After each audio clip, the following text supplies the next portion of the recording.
Ողջույն բոլորին, հատկապես մեզ on-line միացած լսարանին, մենք այսօր հավաքվել ենք Հետք մեդիա գործարանում հետաքրքիր թեմա քննարկելու, բայց նախքան անցնելը մեր թեմային, մենք ունենք կարճ փոքր ավանդույթ, մենք պատմենք, թե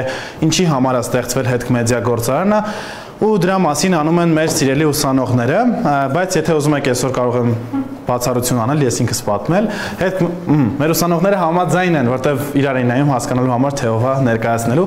Հետք մեդիա գործարանը ստեղծագործ մարդկանց տեղ է, որը հնարավորություն է տալիս մեկ տարվա ընթացքում պրակտիկ տարբերակով սովորել լրագրության հետ կապված բազմաթիվ թեմաներ, գիտելիքներ, որոնք են մեր մոտ ֆոտոլրագրություն, դուք պետք է օգնեք, վիդեո լրագրություն, մոբայլ լրագրություն, տվյալների վիզուալացում, անիմացիա, տվյալների լրագրություն, հետաքննական լրագրություն, մի խոսքով շատ հետաքրքիր թեմաներ ու դրանց մասին դասավանդում են հենց ոլորտում մեծ փորձ ունեցող ու կայացած մարդիկ ու փորձում ենք ամեն ինչ անել, որ մեր մեդիա դաշտը գոնե ապագա սերնդի մասով լինի մի քիչ ավելի լավը։ Բացի դրանից մենք անում ենք նաև տարբեր միջոցառումներ, հանդիպումներ, որի շրջանակներում փորձ ունեցող մարդկանց հետ փորձում ենք հանդիպում կազմակերպել արդեն նաև դրսի լսանի հետ, որի շրջանակներում հենց այսօր մենք հավաքվել ենք ու այսօրվա մեր թեման շատ հետաքրքիր է, շատ քննարկվող է, շատ կարևոր է։ Խոսելու ենք առհասարակ մաթեմատիկան մեդիայից ու ես էլ ցած անհամբեր սպասում եմ, որպեսզի արդեն խոսքը փոխանցեմ մեր խոսնակներին։ Իսկ թեմայի մասին մենք խոսելու ենք սրանց լավագույնս գլուխ հանող Արտակ Կոլյանի եւ Սմբատ Գոգյանի հետ։ Հիմա արդեն իրենք նախքան սկսելը մեր հանդիպումը ինչ որ գործողություններ էին անում, մեկը սլայդներ կարգավորում, մյուսը գրատախտակի վրա ինչ որ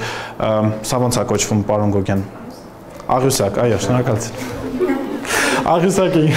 պատրաստում ոնց հասկանում եք, այո, ինձ էլ է պետք մաթեմատիկան եւ ոչ մի մաթեմատիկան։ Հիմա մենք արդեն կսկսենք ընդհանուր հարցից, թե առհասարակ ու հերթով արդեն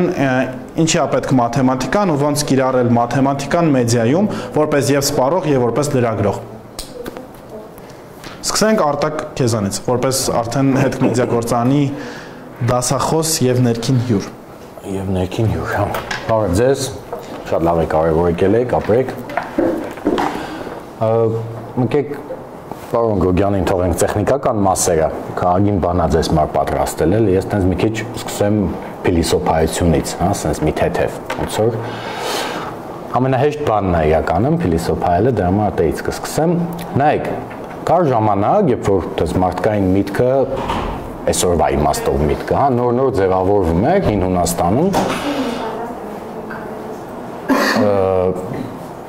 նստեք։ Բարև ձեզ։ Ու եւի բոլորդ գիտեք, չէ, որ կար Պլատոնի Արիստոտելի ակադեմիան, որտեղ փիլիսոփաներ հավաքվում էին, ինչ-որ տարբեր բաներից էին խոսում եւ այլն, ասենք մեկ մտքի սաղմերը այնտեղ են էլի ձևավորվել մեծ առումով ժամանակակից մտքի։ Գիտեք ինչ է գրած վերևը մուտքի մոտ։ Չգիտեք, գրած է ճանաչ ինքդ քեզ։ Հաստատ կիմանաք տարբեր տեղեր կա, էլի մշակույթի մեջ շատ հղումներ կա դրա վրա։ Իսկ դրան կողքը ուրիշ բան է գրած, որ ավելի քիչ ոնց որ հայտնի թեզա, բայց գրած է ոչ երկրաչափը թող չմոտենա։ Այսինքն ով որ չի հասկանում երկրաչափությունից, չի կարծի յուրացնել ժամանակավա երկրաչափությունը, ինքը այդ փիլիսոփաները այդ խմբի մեջ ոչ մի գործ չունի անելու։ Ոչ կհասկանա ինչ են խոսում, ոչ կարինարյանների դրում անի, ոչ մի բան, հա։ Թվում է թե փիլիսոփաները հումանիտար ժողովուրդ են, չէ՞, sense այսօրվա բանով որ նայենք, բայց իրականությունը այդ ձև չի ու մի հատ էլ տենց պրոստը պնդում անեմ, որը կարող է հակառակ գնա ձեր պատկերացումներին մարդու մտածողության մասին, որ կան տարբեր տեսակի ուղեղներ մաթեմատիկական եւ հումանիտար ուղեղներ, որոնք տենց սրանք մենակ մաթեմատիկայով են զբաղվում, այն մյուսներն են մենակ բանաստեղծություններ են գրում։ Իրականությունը այդ ձև չի, մեր միտքը, մեր ուղեղը նենց է ստացվել, հա, էվոլյուցիայի ընթացքում, կամ չգիտեմ Աստված է ստեղծել, կամ էական չի, նենց է արդյունքում, որ ցանկացած ոլորտի գիտելիք ի վիճակի է ընկալի։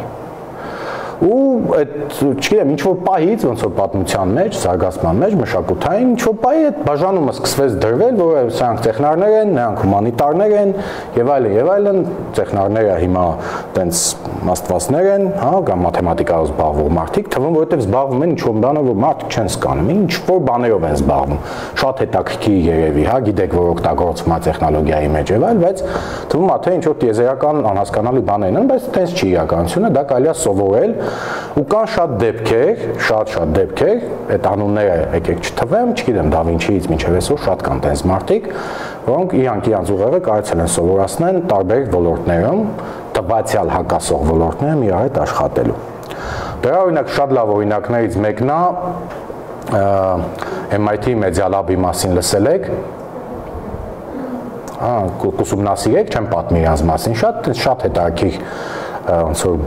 բանա, division բաժինա, Մասաչուսեթսի տեխնոլոգիական համալսարանում, որտեղ իրանք զբաղվում են ծրագրավորման ուսուցմամբ, տարբեր ժամանակակից մեդիաներով, ռոբոտոտեխնիկա, ինչով ասես, լեզվով, ինչով ասես զբաղվում են։ Հիմնադիրներից մեկը հոգեբան է, Seymour Papert, մյուսը Marvin Minsky-ն, արհեստական ինտելեկտի մասնագետ է, ու իրանք այդ թեզն էին միշտ առաջ տանը, որ ուղեղը միտքը մարդու ունիվերսալ գործիք է, որ կարելի է արվեստի միջոցով տեխնոլոգիան հասկանալ, տեխնիկան, մաթեմը եւ այլն ու հակառակը ոնց որ։ Մի փուճուր բանել Seymour Papert-ի մասին ինքը հոգեբաններ կան կամ հոգեբանություն ուսումնասիրած մարդիկ։ Jean Piaget-ի աշակերտն է, եթե ծանոթ է այդ ազգանունը, ինքը այսօրվա հոգեբանության հայրերից մեկն է, հայրերից մեկը, բայց ինքը, ես որ ասեմ երևի մենակ պարոն Գոգյանը գիտի ինչի մասին է խոսքը, բայց ինքը սովորել է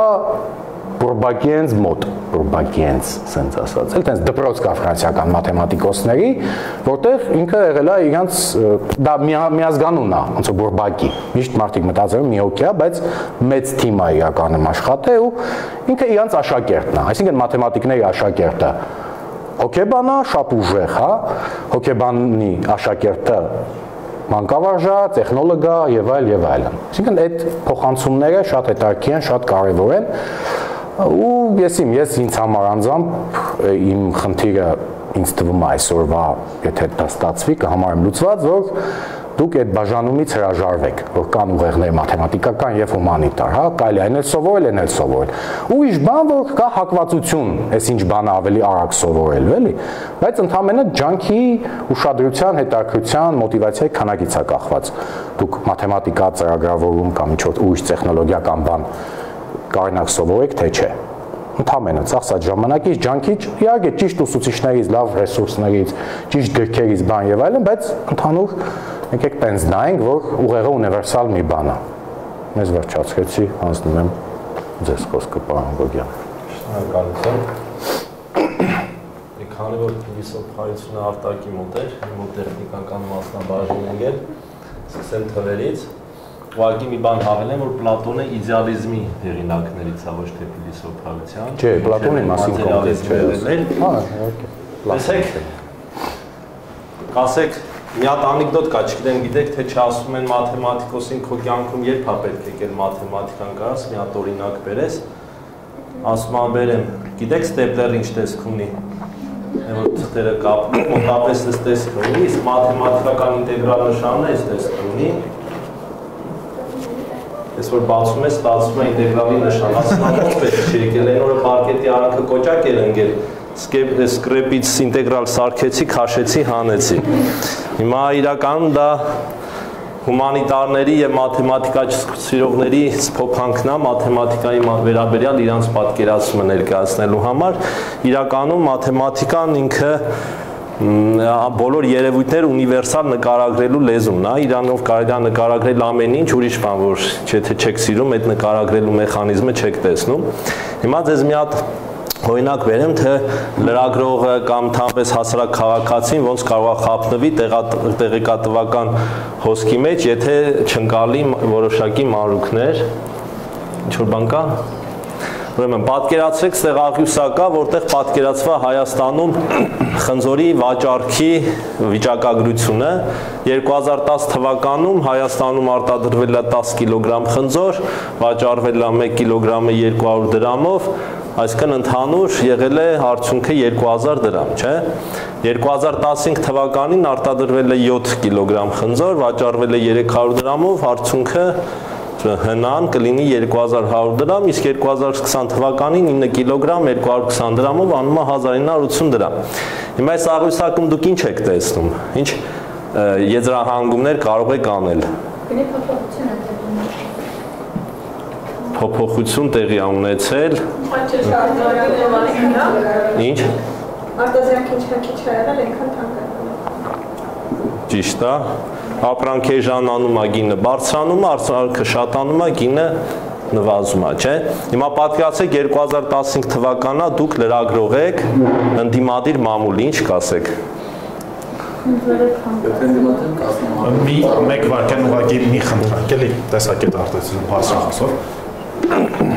Եթե ընդդիմադիր եմ, կասեմ, որ արտադրության ծավալները նվազել են։ Իսկ եթե իշխանամետ եք, գինը բարձրացել է։ Դա Բնականաբար շահույթը շատացել է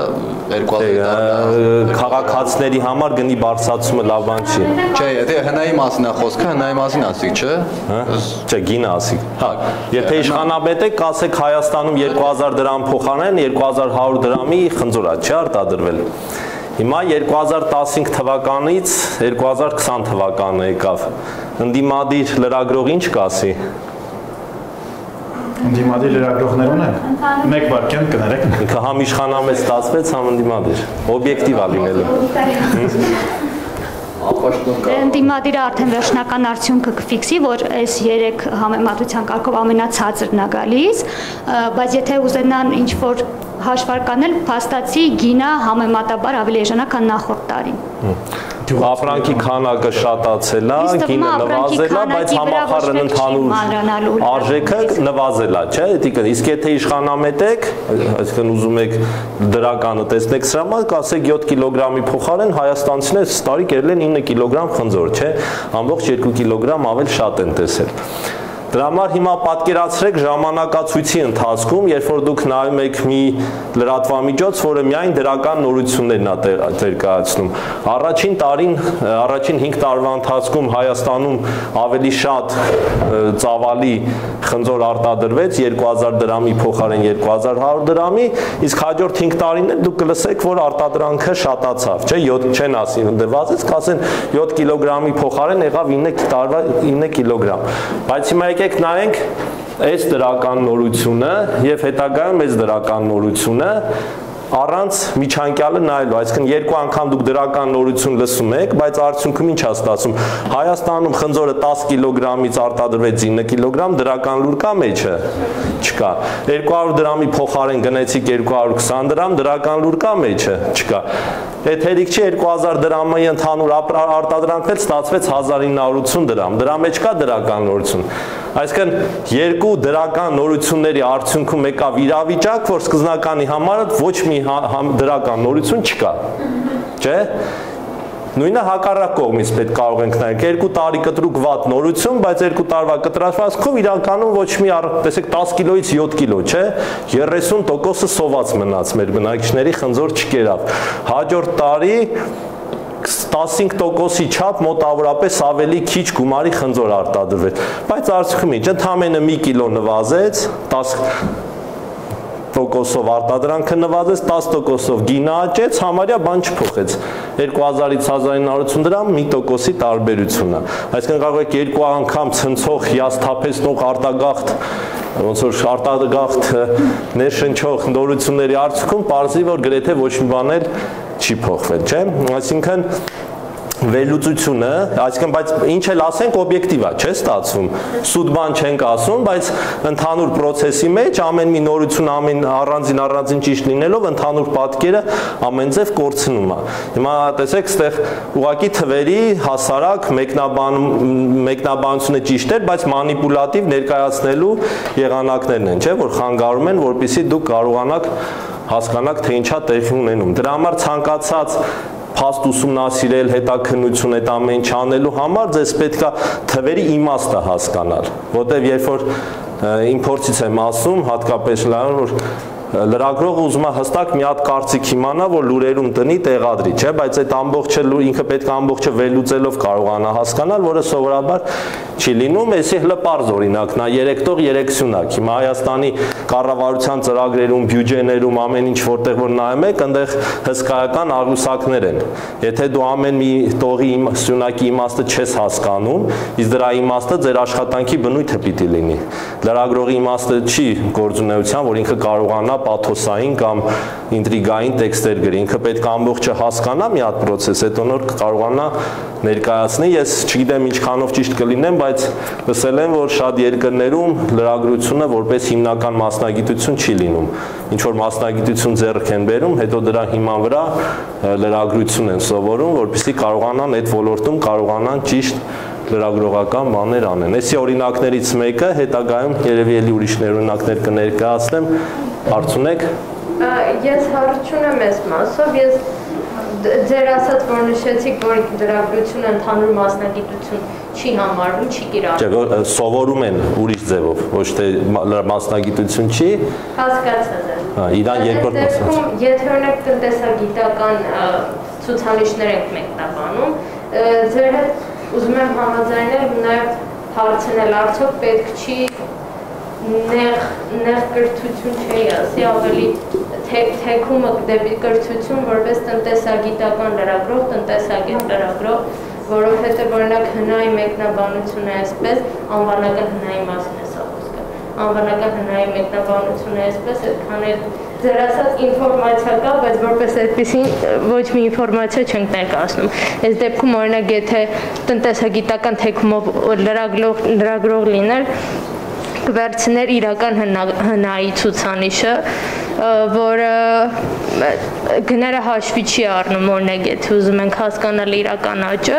նախորդ տարվա կամ ինչ-որ բազային տարով է հաշվի առնում, այս դեպքում իրական աճն ենք տեսնում ու այդպես ենք մեկնաբանում որպես լրագրող։ Այս դեպքում ինչ հարց ունեմ, հա, այս դեպքում հարցը հենց այդ էր, չեք կարծում, որ կարիք կա նեղ շեղումը որպես լրագրող այդ կրթությունը ստանալու, այսինքն այն լրագրողը, որը թույլտվություն ունի տնտեսագիտական ցուցանիշներ մեկնաբանելու, ունենա նաև այդ կրթությունը համապատասխան, ոչ թե ընդհանուր ոլորտի։ Իրականում սովորելու ընթացքում, քանի որ ես արդեն ավարտել եմ եւ մագիստրատուրա եւ բակալավր, կա այդ հնարավորությունը, անցնում ենք թե տնտեսագիտություն, այդ պահին պետքա դու զգաս որքանով որ թեման քոնն է ու դու կյուրացնես։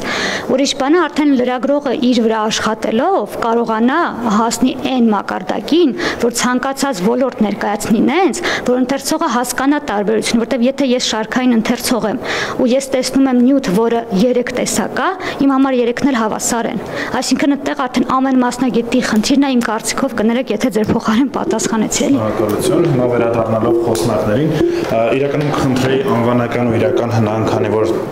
համոզված եմ ոչ բոլորը գիտեն տնտեսագիտական տերմիններ եւ դրանց տարբերությունները, եթե գիտեք կարող եք անդրադարձ կատարել դրանց կամ առհասարակ ոնց մեկնաբանել տնտեսական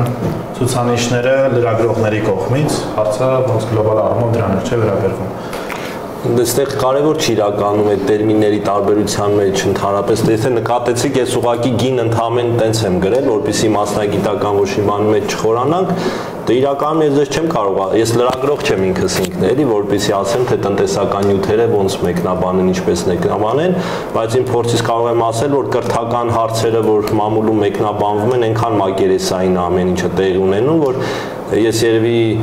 ամսվա, 2 ամսվա մեջ հազիվ մի անգամ նյութ տեսնեմ, որ ինձ որ մտածելու առիթ տա, որտեղ ինչ-որ վերլուծություն լինի, այլ ոչ թե զուտ տեղեկատվություն։ Այսինքն կրթության մասին մտքերը հիմնականում Facebook-ի ստատուսները որպես հոդված գրելու վերաբերյալ են լինում, որը իրականում լուրջ չի, էլի մասնագիտական։ Չեմ ուզում խորանալ իրականում այդ թեմայի մեջ, որովհետև չէ, կարևոր չի, էլի, այստեղ։ Չէ, տնտեսագիտական առումով մի վարքեն ուղղակի ուզում էի հարցը նաև թույլ շահել արտակի կողմ, այդ դեպքում որն է լրագրողի ֆունկցիան մաթեմատիկան ճիշտ կիրառելու մեդիայի մեջ, որ ինքը լինի համ հետաքրքիր, համ բովանդակային, ինքը հավասարապես լինի մասսայական, որ ընկալելի լինի անկախ նրանից մարդիկ մաթեմատիկական ինչ գիտելիքներ ունեն ու չմոլորվեն այդ ամեն ինչի մեջ։ Ես չգիտեմ, այդ հարցը շատ լայն է, շատ ընդհանուր է, ենք ասեմ, որ Սմբատ այդ համաձայն եմ, որ շատ քիչ ոչ միայն կրթության ոլորտում իրականում, էլ ընդհանրապես ցանկացած ոլորտում լրագրողական շատ քիչ նյութեր կան, որոնք մեզ ստիպում են մտածել, որոնք մեզ դնում են հարցի առաջ, կան ոնց ասեմ, չեն բավարարում, լավ ինձ կարող է քիչ չեն, կարող շատ են, ինձ չեն բավարարում։ Երկրորդը, այո, իհարկե պիտի ինչ որ ոլորտ մեկնաբանող լրագրողը այդ ոլորտից հասկանա բավականաչափ տնտեսություն կերնի, կրթություն կերնի ինչ կամ ունենա իր հետ ոնց որ տանդեմի մեջ աշխատող ուժեղ այդ ոլորտի մասնագետ, որ ռեալ մշակած, վերլուծած, հարցեր առաջացնող ինֆորմացիա վերջում հայտնվի այդ տվյալ լրատվամիջոցի մեջ, էլի, ոչ թե պահի տակ, ասենք, կլիկ հավաքող ինչ-որ մի բան, որ այդ բանին կա եկուց գնաց ու ոչ իմանի մեջ չազդեց, էլի դրական։ Հա, պետք է մասնագետ եղնի, կամ այդ լրագրողը պետք է եղնի տնտեսագետ եւ լրագրող, կամ պետք է լրագրողը ունենա իր հետ տենց տանդեմ իր հետ աշխատող մեկին։ Շատ լավ, վերադառնալով հարցին, ուզում եմ ասել, որ օբյեկտիվ լրագրողը այս դեպքում նաև ուսումնասիրի սպառողական գների ինդեքսը ու այդ ըստ այդ վերլուծության իր նյութը արդեն արժեքավոր կլինի։ Ես նկատի ունեմ 200 դրամ ամեն տարի նույնը չի լինում ու ճիշտ վերլուծության արդյունքում արդեն հասկանալի կլինի դրական փոփոխություն ա եղել թե ոչ։ Այսինքն եթե իրան թվերը ներկայացնեն, ինքը եթե այս process-ը չհասկանա, իրան թվերով ներկայացնեն, ինքը չի կարողանա օբյեկտիվ ներկայացնել, չէ՞, ոնց որ քաղաքացին, բայց եթե ինքը ընդհանուր իրավիճակի process-ները հասկանում է, ինքը կարող է վերլուծել եւ հասկանալ ինչա տեղ ունենում ու շատ ավելի որակյալ նյութ գրել երևույթի մասին։ Այլ հարցեր կան, թե կարող ենք մենք ընդհանուր հարցերով շարունակել։ Հա, վերադառնալով բացատրելու իրական եւ անվանական հնաների տարբերությունը, Հա, իրականում այս վերջի ասվածին շատ մոտ է, էլի, անվանական հնայի դեպքում փողի գնողունակությունը հաշվի առնված չի, ասենք եթե ասում ենք, որ երկրի հնան 2 միլիարդ դոլար է, ինք կարող է ոչինչ չնշանակի, եթե մենք չիմանանք, թե ասենք 1 միլիարդ դոլարով ինչ կարող ես գնել։ Իրական հնայի դեպքում փողի գնողունակությունը հաշվի առնված մեջ է եւ կարելի է հասկանալ, թե դրանով ինչքան գումար կարելի է առնել։ Շատ լավ, շնորհակալություն։ Իսկ հիմա վերադառնալով մեր խոսնակներին, որն է լրագրողի համար կամ առհասարակ սպառողի, լրատվություն սպառողի համար այն տարական մաթեմատիկան, այն թեկուզ բանաձևերը, որը պետք է իմանալ թվեր տեսնելիս կամ աճերի մասին խոսք գնալիս։ Լավ հարց է։ Ասես։ Նախ պետք է շատ լավ հասկանալ տոկոսը, որտեղ որ ասենք ասում են 2.5%-ը կորոնավիրուսով հիվանդացների մահացել է, ինքը պետք է կարողանա մտքում օրինակ 150,000-ից կարողանա 2.5%-ը մտքում չէ, բայց գրելով կարողանա հաշվի, որպեսզի կարողանա հարցազրույց տվողին հասկանա, թե ինչ կարգի թվերի մասին է։ Իրական տոկոսը մի հատ հետաքրքիր փաստ ասեմ, չեք հավատա, վստահ եմ, մարդկության պատմության ընթացքում 18 տարին լրացած մարդկանց 10%-ը մոտավորապես դեռ կենդանի է։ Այսինքն չեք հավատա, չէ՞։ Մարդկության պատմության ընթացքում չհաշվենք ժամանակի նորածինների մահացությունը շատ է եղել, դրա համար դրանց կողքի դնել մարդկության պատմության ընթացքում 18 տարին լրացած Իսկն այն մարդիկ, որոնք 18 տարին լրացել են, դրանց մոտավորապես 10%-ը դեռ կենդանի է։ Չեք հավատա, չէ՞։ Եթե դուք էքսպոնենտ ու ածանցիալ իմանայիք, ես ձեզ կկարողանա 2 րոպեում այդ փաստը ապացուցել, որ եթե մարդկությունը սենց էլ շարունակի բազմանալ, միշտ այդ տոկոսը լինելու է ճիշտ։ Բայց քանի որ հիմա էքսպոնենցիալ աճը դատը մինչև հիմա եղել է, էլի, ու կտրուկ սկզբում այդքան էքսպոնենցիալ չի եղել, հիմա էքսպոնենցիալ ավելի արագ աճա, տեսեք մի քիչ խառնվում եք, չէ՞, որտեվ այդ տերմինները ձեզ խորթ են։ Դուք էլ մեկ եք տենց եք խառնաշփոթի ներքում, բայց դա փաստ է, որը ընկալելու համար պետքա բավականաչափ լավ հասկանալ այդ էքսպոնենտը տոկոսը ինչ է։ Բնականաբար էքսպոնենտը ձեր կյանքում եւի 2-3 անգամ պետք է գա այդ տերմինը լսել, ինչը COVID-ի դեպքում օրինակ հիմա շատ էին, չէ՞, խոսում էքսպոնենտ աճ, բայց տոկոսը այն թիվն է, որ դուք պետքա միանգամից հստակ կարողանաք հասկանալ։ Մի հատ օրինակ թենիսի հետ կապված ես ձեզ պատրաստել եմ, հենց մեջը տոկոսներ կա, միգուցե դրա մասին էլ բան կանենք։ Օրինակ հասարակ փաստ, եթե ուզում եք, այստեղ եղավ ապրանքի քանակը 10%-ով նվազեց, գինը 10%-ով աճեց, չէ, բայց դրանց արտադրյալը նույնը չեղավ։ Թիվը եթե վեցացնես 30%, հետո ստացված թիվը 30%-ի իջացնում ես, դա թիվը նույնը չի ստացվում։ Ընդհանուր ինքը նվազում է մոտավորապես ոչ թե 9%-ով նվազում է։ Սենց բաները եթե դուք չեք հասկանում, ասենք ճիշտ է, ձեզ օրինակ հենց այս դեպքում ասեն ֆինանսավորումը կրճատեցինք 30%-ով, բողոքի ցույց եք անում, կառավարությունը ասում է մենք կբարձրացնենք 30%-ով, չէ՞։ Արդյունքում 9% կնվազի, բայց դուք գող կլինեք, մինչև գնաք տուն, մեկը որ պարզվի, որ ինչ որ մեկը մաթեմատիկա հասկացող ասի Ժորժ ջան, որ այդ 30% ավելացրեցին, հետ չեկավ նույն գներին, էլ այդ պարզ է, մի քիչ իրոնիկ օրինակ է, բայց գործի բերումով տենց իրավիճակներում միշտ հաշտվել եք, տոկոսը պարտադիր է բոլորի համար, որպեսզի կարողանաք այդ ամեն ինչը անեք։ Արտակնին հարցը տրամաբանական շարունակության քեզ։ Հա։ Տոկոսը, հա, այո, իհարկե, մի հատ ուժ բանի վրա կուզեմ, այս ուժ կողմից նայենք դրան, էլի։ Եթե դուք դա չեք հասկանում, ձեզ մնում է հավատալ։ Ուժ տարբերակ չկա, էլի, պետք է հավատաք։ Գրածին, ասածին, չգիտեմ ինչին, հա, այսինքն ոնց որ ձեր գործողությունների հաջորդ գործողությունները հիմնվելու են նրա վրա, որ դուք հավատում եք, որ գրած եք միտեղ։ Ոնց որ մի ժամանակ տատիկները ասում են, այս ինչ բան է, սենց ասում եք, դա որտեղից իմացա։ Տելևիզորով են ասել։ Մի ասենք, ոնց որ այդ այլընտրանքն է, էլի, մաթեմատիկան թույլ է տալի հասկանալ այդ ամեն ինչը, հա։ Եթե մի քիչ վարժ եք, արագ հասկանալ, եթե այդքան վարժ չեք դեռ մի երկու քայլով, հա, այդ ստոպը տալով, այս ինչ է նշանակում ես, որ ասում է 30% բարձրացրինք, հետո 30% իջացրինք, այդ հարցը գոնե պետք է ձևավորվի, եթե մի քիչ մաթեմատիկայի հետ աշխատել եք ինչ-որ պերիոդների մեջ։ Հակառակ դեպքում ձեզ մնում է հավատալ, իսկ հավատալը կամ էքսպերտային կարծիքների դիմել անընդհատ, պարոն Գոգյանին անընդհատ գրել Facebook-ը, օրինակ էլի կամ ինչ-որ մաթեմատիկայով զբաղվող մարդու, այս որ այս բանը ասեցին, այդ ինչ է նշանակում։ Էքսպոնենցիալ ասում են, էքսպոնենցիալը աճում է, ինչ է, հա, կամ գծային աճում է, ինչ է նշանակում։ Անընդհատ այս տեսակ մեկնաբանությունների կարիք եք ունենալու, էլի։ Սենց։ Կոտորակ, հա, ասենք տոկոս, կոտորակ։ Այսօր գուցե նաև մի քիչ արդեն ֆինանսական մաթեմատիկա պետք, հա, բանկերը անդադ ինչ-որ հաշվարկներ են դեմ տալի, որոնք որ առաջի հայացքից տենց պարզ չի այդ ինչը, էլի բարդ տոկոս են հաշվում ձեր վրա, չեմ ինչ-որ բաներ են հաշվում, էլի մարդիկ հավատում են, որովհետև չեն հաշվում, չեն կարողանում հասկանան իմաստը դրա։ Շատ լավ, հարց կար։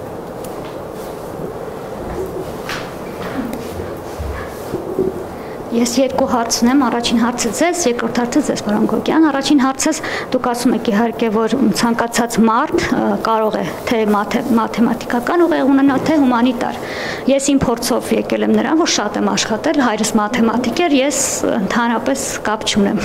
մաթեմատիկայի հետ, բայց ամբողջ մեր ազգը մաթեմատիկներ ու այդ մասնագիտության հիմքով մասնագիտություններ ունեն։ Հիմա հարց, եթե մարդու մեջ հակումը չկա եւ ընդհանրապես ցանկությունը կա, բայց ի վերուստ չկա, ինչի պետք է մարդը ավել ջանքեր գործադրի, որ ինչ որ բան սովորի ու դա շարունակի, եթե իրան ավելի հեշտ է տրվում մեկ այլ, այսինքն հումանիտար կամ մեկ այլ ուղղություն։ Այդ հարցը ձեզ։ Եվ ձեզ, պարոն Գոգյան, մի այսպիսի հարց։ Դե քերթով էլի, եթե կարելի է։ Լավ, ոչ չեմ մոռանում։ Так, ես ճիշտ հասկացա, եթե հակում չկա, ինչ անել այդ դեպքում, թե արդյոք պետք է вообще ինչ-որ բանել, թե չէ։ Ինձ թվում է պետք է։ Ես ընդհանրապես տենց կողմնակից եմ, չգիտեմ, կարող լավ չնչի ներդաշնակ զարգացման մարդու, էլի։ Այսինքն ինչ-որ ոլորտներ կան, որոնցից հիմնարար գիտելիք անպայման պետք է։ Նորմալ էֆեկտիվ ապրելու համար, ասենց ասեմ, էլի, ռեալ էֆեկտիվ ապրելու համար։ Այսօրվա դրությամբ շատ բան է փոխվում, օրինակ տեսեք, հիմա այդ չկա մաքուր հումանիտար գիտություն, տես բան չկա էլ։ Սա ամեն ինչի տակ արհեստական ինտելեկտներ են, նեյրոնային ցանցեր են, հատուկ ասենք գրադարաններ կան ծրագրավորման, որոնք տեքստեր են մշակում, տեքստեր են գեներացնում, չգիտեմ, սենտիմենտ անալիզ են անում, հազար բաներ են անում, որոնք արդեն շատ մաթեմատիկանացված է, նույն բանը հոգեբանության մեջ է, նույն բանը լեզուների ուսումնասիրության մեջ է, նույն բանը գուցե ժուրնալիստիկայում է գալու, հա, կան էքսպերիմենտներ, կա Մեդուզա, նեյրոմեդուզա պրոյեկտը, որ արհեստական ինտելեկտը ինչ-որ տեքստեր է գեներացնում, որի տակ իրականում ընդհանրապես մաթեմատիկա է, հա, կարող է շատ բարձ, չգիտեմ, այդ չի կարևոր։ Բայց հասկանալու համար ոնց է աշխատում աշխարհը, իրա թե սոցիալական մասով, թե ոչ սոցիալական, դա գործիք է։ Ուրեմն Reddit-ը մի հատ շատ հետաքրքիր խոսակցություն կար, գցենք միտեղ էլի, ինչ-որ on-line կարդագետ հետաքրքիր է։ Reddit-ը գիտեք ինչ է, երևի, հա, տենց սոցիալական ցանց է, որտեղ ի տարբերություն օրինակ Facebook-ի գիտելիք է կուտակվում, էլի։ Facebook-ում չի կուտակվում գիտելիք, ինքը տենց ֆրեմ է անդադ։ Ընդ քննարկում էր, մեկը եկել էր հարցրել էր, ասում էր, սենց խելացի ժողովուրդ եք հավաքված սաղդ բան, մի հատ ինձ ասեք, էլի, ինչն է ամենալավը զարգացնում մարդու абստրակտ մտածողությունը։ Դե абստրակտ մտածողությունը այդ այն բանն է, որը մեզ օգնում է ավելի բարձր մակարդակից, հա, նայել, ոնց ասեմ, սովորական կատեգորիզացիա անել, հա, դասակարգել ինչ-որ բաներ կամ դրանց հետ աշխատել։ Ու այդ շատ երկար խոսակցություն է, հազարներով պատասխաններ կա, տենց որ նայեք, 3 բան են առաջարկում ու գրեթե սա համաձայն են դրա հետ, որ абստրակտ մտածողությունը կարելի է զարգացնել մաթեմատիկա ուսումնասիրելով, ծրագրավորում ուսումնասիրելով, ինչ որտեղ կարող է դա նույնիսկ նույն բանն է, չեմ կարող մի վստահ ասեմ, ու մեկը փիլիսոփայություն ուսումնասիրելով։ Բայց ամեն դեպքում ամենարագ, ամենաէֆեկտիվը մեկը մաթեմատիկան է եղնելու։ Դա գործիք է, էլի, ոնց որ մի հատ, ոնց ասեմ, ոնց որ դուք ձեզ զրկեք մի հատ շատ ուժեղ մտածողական գործիքից։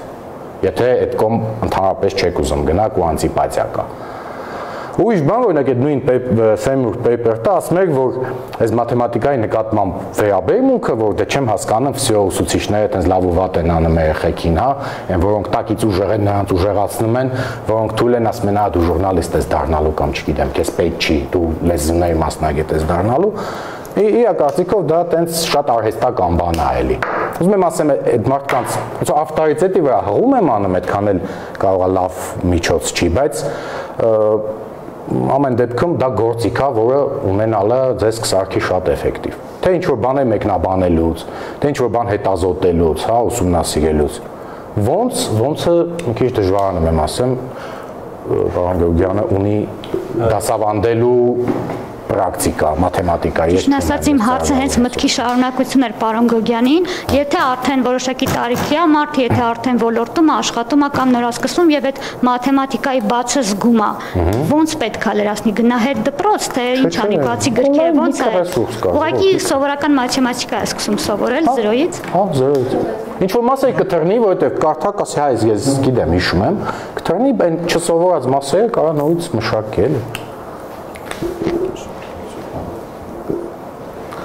Տեսեք, երեխան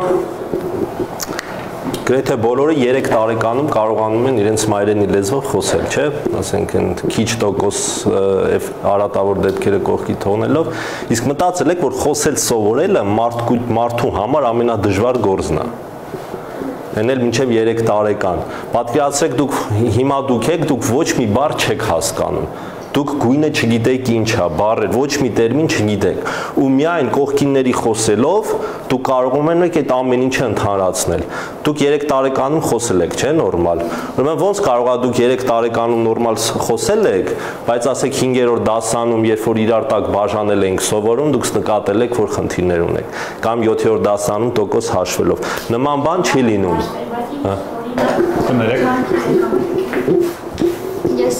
եմ ասում, ես լավ սովորել եմ դպրոցում, բայց իմ համար ջանքեր էր, իմ ջանքերը պետք, որ ես տնտեսագիտական նյութ գրեմ այն դեպքում, որ ես կարամ նկարչական ցուցահանդեսի մասին շատ խորը ու լավ ավելի հետաքրքիր։ Դրա պատճառը ոչ թե նա, որ դուք որպես ձեր ուղեղը հակված չի մաթեմատիկա սովորելու, հակված է տեքստեր լեզվաբանություն սովորելու, պատճառն նա մեջ է, որ ամեն մեկս ընդհանուր առմամբ տարբեր ձևեր ունենք վիզուալ մեր տեսած աշխարհը մեր ուղեղի մեջ վերարտադրելու։ Հետևաբար ամեն մեկից պետք է ինչ որ ձև կա, որ տրված ուսուցչի ասած խոսքը մենք կարողանանք մեր մեջ ընկալել։ Մարդու մոտ 9-10 տարեկանում արդեն ձևավորվում է абստրակտ մտածելակերպու մտածելու ընդունակություններ, այսինքն մինչև այդ օրինակ, եթե սորական խնդիր է 7 խնձորով, հետո դառնում է 7 նապաստակով, երեխայի համար դրանք տարբեր խնդիրներ են, որ ինքը մտածում է, բայց ձեր համար հասկանում եք խնդիրը նապաստակ թե խնձոր իրականում նույնն է, բայց մինչև 4-րդ դասարանը մոտապես 8-9 տարեկանում երեխաների համար դրանք տարբեր խնդիրներ են, որտեղ ինքը չի կարողանում ընդհանրացնել այդ ամենը։ Ինտուիտիվ զգում է շատ բաներ, բայց եթե իր ուղեղին դեռ հասու չի։ Ինչ որ պայից հետո դառնում է հասու ու այդ ընթացքում մինչև 9 տարեկանը ինքը ինչ ձևերով է վիզուալ աշխարհը իր ուղեղի մեջ ենթագիտակցորեն ընդհանրացնել, դա ազդում է այն մեթոդները, որոնք էֆեկտիվ կլինեն իր համար սովորելու։ Այսինքն ինչ որ բացատրելու ձևը խնդրի կարող է ինձ համար ավելի հեշտ լինի ընկալել, քան թե ձև, բայց եթե ուսուցիչը ուրիշ լիներ, ուրիշ ձև ասեր, կարող է դուք ավելի հեշտ ընկալեք, ես ուրիշ ընկալեի։ Մի հատ այտենց հետաքրքիր անեկդոտ էլ կա, 4 տարեկան երեխան մոտենում է հորը, ասում է՝ «Պապ, ոնց են 8-ը գրում»։ Այս գիտեք ինչ նշան, անվերջության նշանը։ Ասում է՝ «Բալա ջան, անվերջության նշանը վերցրու 90 աշճանի տակ պտտի»։ Հիմա եթե ուսուցիչը բնականաբար 4-8-ը գրելը բացատրի անվերջ նշանը 90 աշճանի տակ պտտելու, երեխան չի հասկանա, չէ՞։ Այսինքն sense մանր-մունր բաներից է գալիս, որ երեխան սկսում է չսովորել։ Բայց եթե մինչև 13-14 տարեկան երեխան արհամարի այդ абստրակտ ընդհանրացնելու ամբողջ process-ը, պայմանական մաթեմատիկա առարկան ընդհանրապես չսովորի, ինքը կարող է էլի շատ խորամանկ, կյանքում շատ արագ կողմնորոշվող այդ բոլոր հատկություններ ունենա, մեր մոտ ասում են, չէ, կրթություն չունի, բայց բիզնեսից նենց է հասկանում, որտեղ մեր մոտ հələ բիզնեսը խորամանկային կողմնորոշվելուց հələ որ շատ չի տարբերվում, էլի, այսինքն կանաչի վաճառելու մակարդակից շատ չի գնացել, բայց ինչ որ պահից հետո մարդու համար շատ ավելի դժվար է լինելու այդ ամեն ինչը յուրացնել, որովհետև ամեն դեպքում ուղեղը դատարկ չի մնում։ Եթե ինքը այդ абստրակցիա անելու ճիշտ մեթոդիկան չի տիրապետում, ինքը ուրիշ ձև է սովորում։ Իսկ երբ որ մարդը մի բան մի ձև սովորում է, ուրիշ ձև արդեն ավելի դժվար կլինի։ Օրինակ ակցենտը, չէ՞, եթե դու փոքր ժամանակ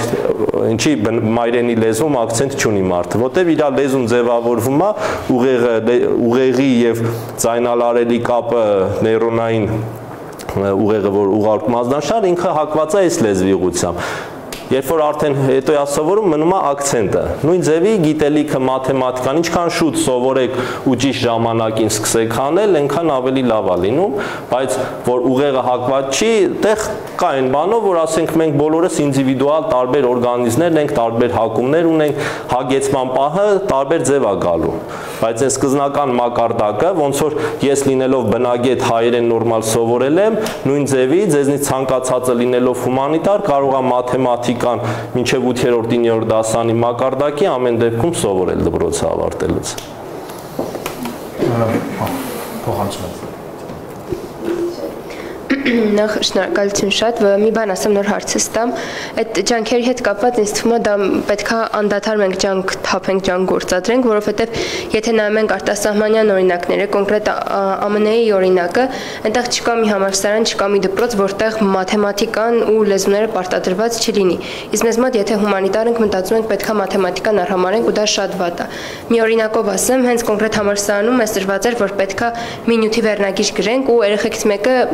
այսպես ասած մաթեմատիկական ֆակուլտետից այդ դասն էր վերցրել ու ինքը շատ ավելի հակիրճ ու կարճ էր գրել վերնագիրը, բայց շատ դիպուկ ու ավելի ճիշտ, քան թե ցանկացած իմ նման ինչ-որ մեկը, ով որ ավելի շատ հումանիտար մարդ էր։ Դրա համար ինձ թվում է մաթեմատիկան իրոք շատ կարևոր է, կապ չունի ինչ բնագավառում, բայց շատ կարևոր է, համ գրագետ լեզվի իմացությունը, համ մաթեմատիկան, այս երկուսը։ Իսկ հարցս մի փոքր ավելի շատ տեխնիկական է ու շատ հետաքրքիր է, երբևէ օրինակ դուք առաջարկություն արել եք կրթության գիտությանը եւ այլ նախարարությանը, որ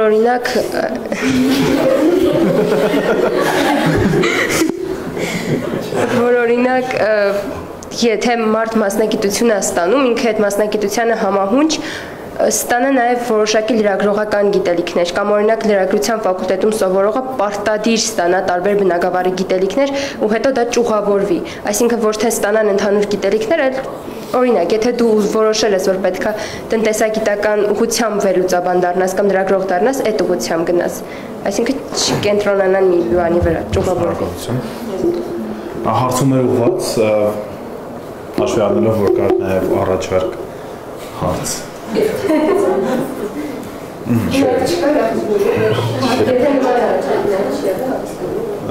Արտակոլյանի կողմից Ես չեմ առաջարկ չեմ արել կրթության նախարարությանը չէ Ես ուրիշ բնույթի հարցերից որ հասկանում եմ այնքան առաջարկ եմ արել հաշվի չեն արել որ ինձ թվում է Ես եմ քշեք այլ հարցեր մաթեմատիկա Պարոն Գոգյան, հարցս ուղղում եմ ձեզ։ Գրագողության մասին չի, չէ՞։ Հա։ Դե լավ, պետք։ Ասեք։ Դե թեմայից շեղվենք, էլի, կարող է հետո։ Ձեր ասած տոկոսների մասով եմ ասում, եթե արդի թեման պատվաստանյութերը COVID-ի դեմ ու ունենք այսպիսի տվյալներ, ինչ ասում ենք, այս պատվաստանյութը էֆեկտիվ է այսքան տոկոսով։ այս տոկոսը ինչքանով է մաթեմատիկական տոկոս, ինչքանով է առողջապահական ոլորտի տոկոս, ինչքանով մենք պետք է դա հասկանանք, այսինքն 95% էֆեկտիվությունը օրինակի համար նշանակում է, որ պացիենտների 95%-ը չեն վարակվում, այն մնացած 5%-ը COVID-ից հետո վարակվում, պատվաստանյութից հետո վարակվում են, եւ նաև երբ որ ինչ-որ մի պատվաստանյութի մասին գրում ենք, ինչքանով կարող ենք մանիպուլացնել իր գինը նշելով։ Օրինակ, ասում ենք, այն բրիտանական պատվաստանյութը բոլորից էժանն է, $2-4 է իր մի չափաբաժինը, հա, մի սրվակը, Սպուտնիկը ավելի թանկ է։ Ինչքանով ենք մանիպուլացնում ու ինչքանով մաթեմատիկական վերլուծություն կարող անենք, ոնց է գինը գոյացվում այս տարբերակում։ Շնորհակալություն։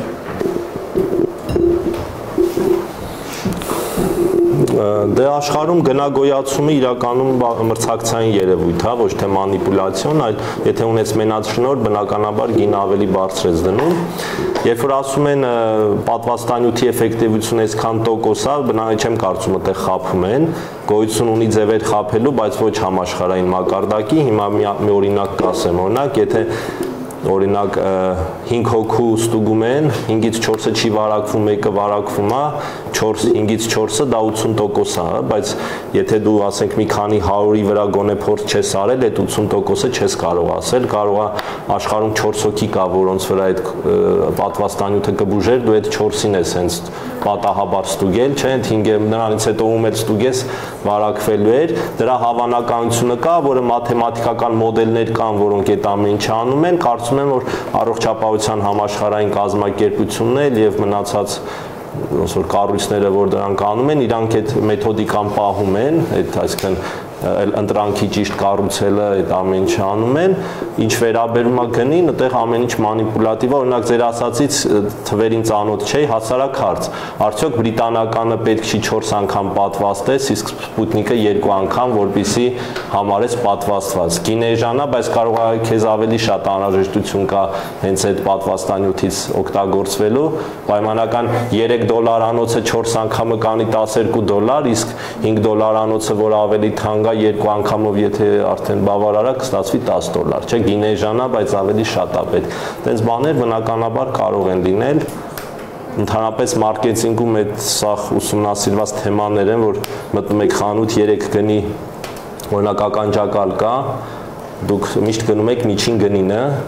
բայց ինքը սովորաբար ունենում է, որտեղ մտածում եք համ անիմաստ թանկ չտվեցի, համ էլ են զիբիլը չառա, բայց սովորաբար էժանն ու միջինը նույն որակն են ունենում, ուղղակի մի քիչ թանկ են դնում, որ դուք ավելի լավ առնեք, իսկ թանկն էլ դնում են, որ դուք էժանը չառնեք, որտեվ եթե 2 գին լինի, դուք էժանն եք առնելու։ Ընդհանրապես իրանք այդ թանկ տեսակը սարքում են, որպեսզի դուք միջին գնանոցը առնեք, բայց դրանք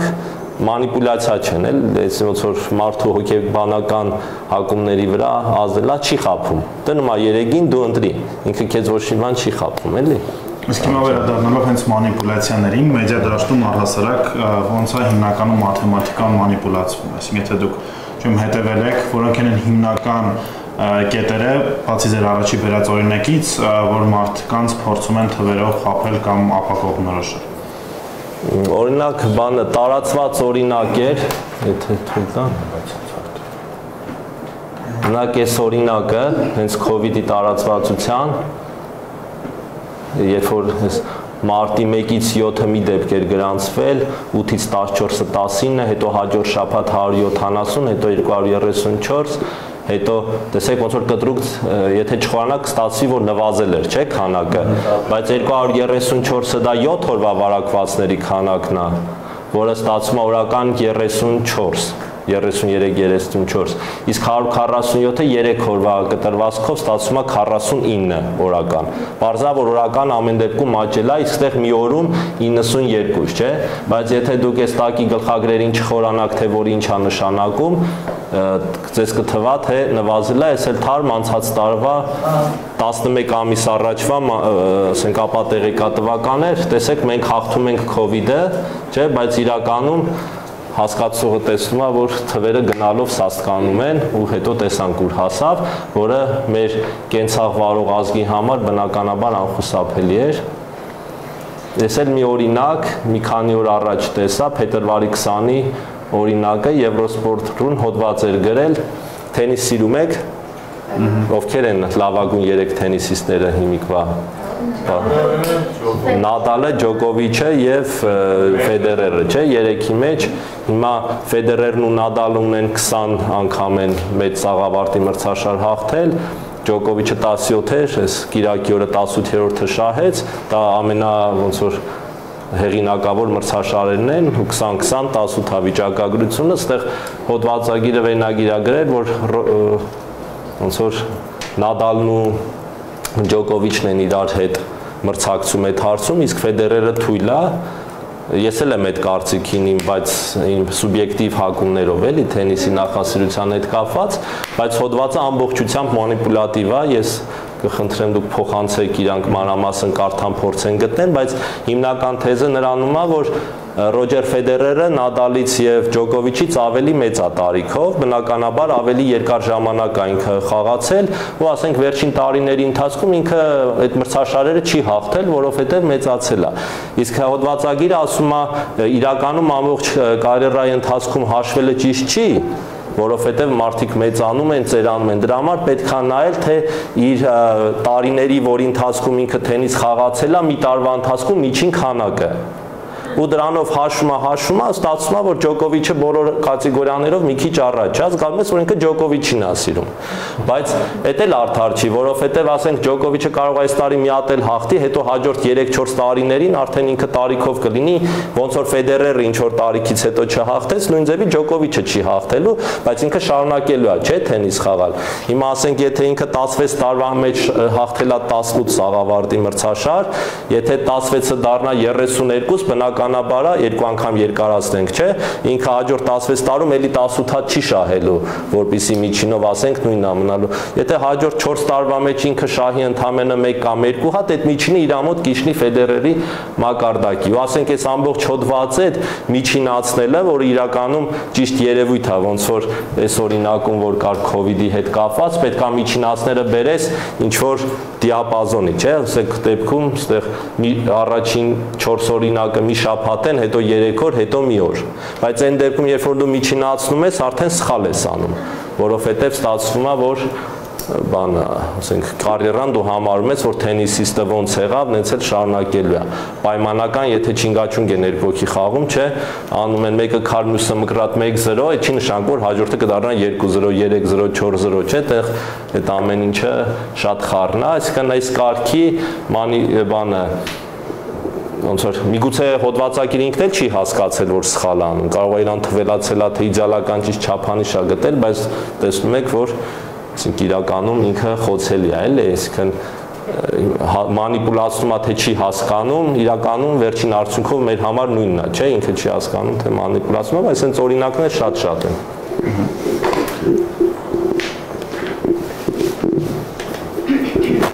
Քանի որ խոսեցինք մանիպուլյացիաներից, ուզում եմ հարցս ձևակերպեմ, ինչպես կարող ենք հասկանալ, ասենք հարցումներ են անում, չէ՞, հարցումներում ինչպես հասկանանք մանիպուլացնում են տոկոսային հարաբերությամբ, թե չէ, որովհետև շատ է, չէ՞, լինում անավանդ vox pop-երի ժամանակ։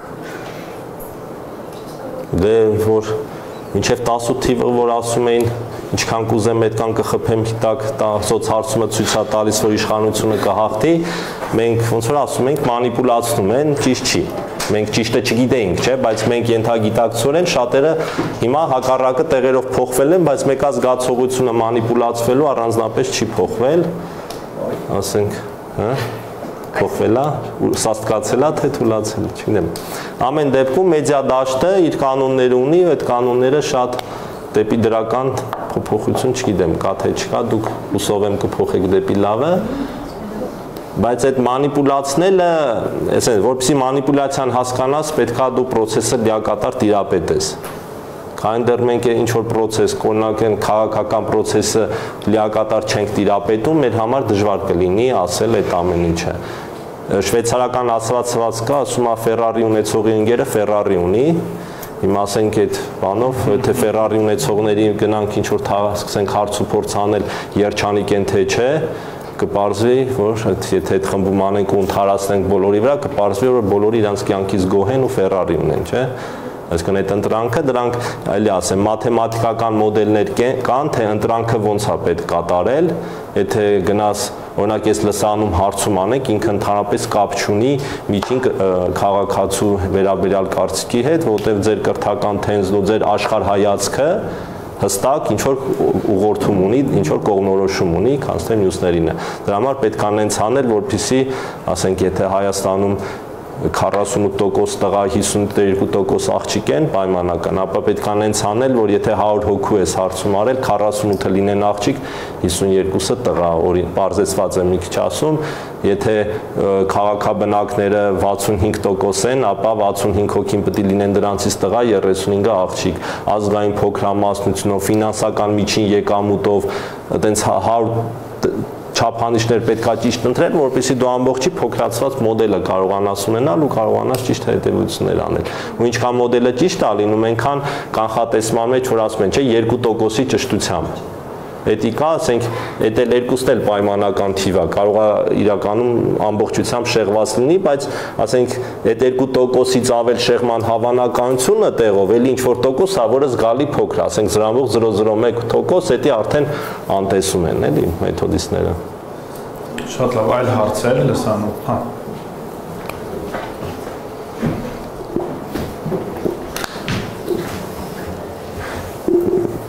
Պարոն Գոգյան, հարցս նախապես էի մտածել, բայց ձեր թեմայի շարունակություն դարձավ, շատ տարածված է դարձել տարբեր մասնագիտություններում, թե հատկապես լրագրության մեջ,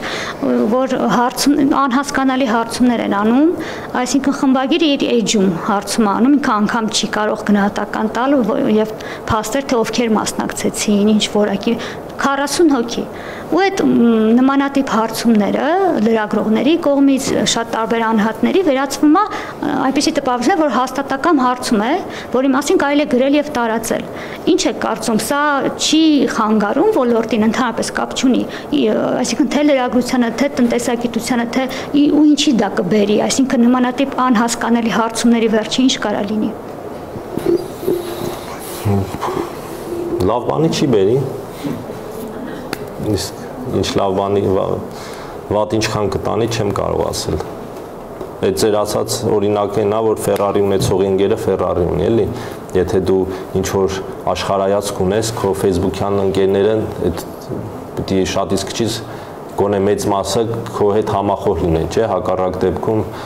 ասենք հա ինչ որ մոտիկ ընկերներ, որոնք քո հետ հակադրվում են, բայց ընկերները կան, բայց ընդհանուր առմամբ մարդը իր նմանի հետ է սովորաբար շփվում, համագործակցում, այդ այսինքն ինքը շատ նեղ ոլորտի, հենց անձնական կարծիքը թելադրելի, ուրիշի վզին փաթաթելու ինդուկտիվ մտածողությունը, ճիշտ մտածողությունը դեդուկտիվ մտածողությունն է։ Այսինքն եթե A-ից հետևում է B-ն, B-ից հետևում է C-ն, ապա A-ից հետևում է C։ Ինդուկտիվ մտածողությունը դա սխալ մտածողությունն է, որ ասենք, եթե այսօր անձրև չի եկել, վաղ անձրև չի եկել, ուրեմն մյուս օրն էլ պիտի անձրև չկա, չէ՞։ Այսինքն ցավոք սրտի ինդուկտիվ մտածողությունը մեր հասարակության կենցաղում ոնց որ թե ում հատկապես լրատվության մեջ շատ ոնց որ գերակայում է։ Կա այլ դիտարկում թեմայի շրջանակներում, թե վերադառնանք դպրոցական տարիից ասեմ։ Իրականում այդպես բաների կարդալուց հանդիպելուց միշտ պետք է հարցը դուք ձեզ տակ, ինչ մեթոդոլոգիա է, հա, որտեղից են, ով արել այդ հարցումը, ինչ ընտրանքի վրա է արած։ Օրինակ Facebook-ը արած ոչ մի հարցումը valid չի, չէ՞։ Կարելի է չէ՞ տենց ասել։ Ոչ մի հարցում, նույնիսկ Facebook-ում չի։ Հա, valid չի ընդհանրապես, էլի, չէ՞ Այս ինչ քաղաքական գործի չին կընտրեք, թե այն ինչին, հետո էլ հոդված է դառնում։ Facebook-յան հարցումների արդյունքում, չգիտեմ ինչ իրեմ, այսինքն այդ հարցը պետք է եղնի, այս ոնց են հավաքել այս տվյալը, որը էլի մաթեմատիկա է, էլի կասկածել է, вообще մաթեմատիկայից է գալի ամեն բանի վրա։ Մեկ վարքյան։